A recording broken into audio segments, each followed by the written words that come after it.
12 जून को अहमदाबाद में एक प्लेन क्रैश हुआ था। जिस कंपनी का ये प्लेन था उसको लेकर अब बड़ी खबर सामने आ रही है। दरअसल बोइंग कंपनी को एक बड़ा झटका लगता हुआ दिखाई दे रहा है।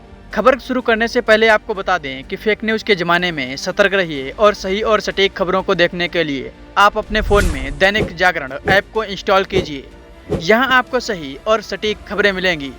इसके साथ ही आप दैनिक जागरण के इस पेज को भी लाइक और सब्सक्राइब करें। चलिए वापस अपने टॉपिक पर आते हैं। भारत के अहमदाबाद में जो विमान क्रैश हुआ था उसमें 241 यात्रियों की मौत हो गई थी। उस विमान कंपनी के लिए मुश्किलें खड़ी होती हुई दिखाई दे रही हैं।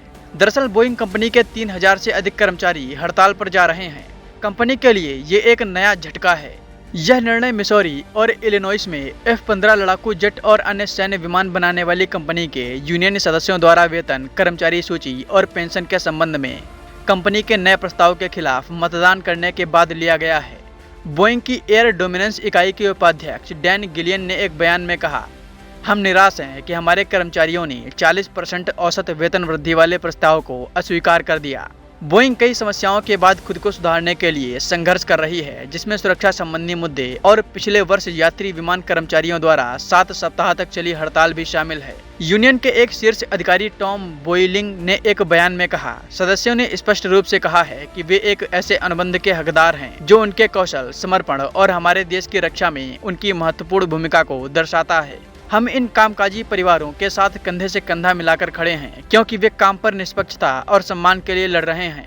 बता दें कि यह 1996 के बाद से बोइंग के रक्षा कारोबार पर पहला हमला होगा, जब 3 महीने से अधिक समय तक काम बंद रहा था। बता दें कि हाल के वर्षों में बोइंग को कई संकटों का सामना भी करना पड़ा है, जिनमें 2 घातक दुर्घटनाएं और हवा में उसके एक विमान का हिस्सा फट जाना भी शामिल है।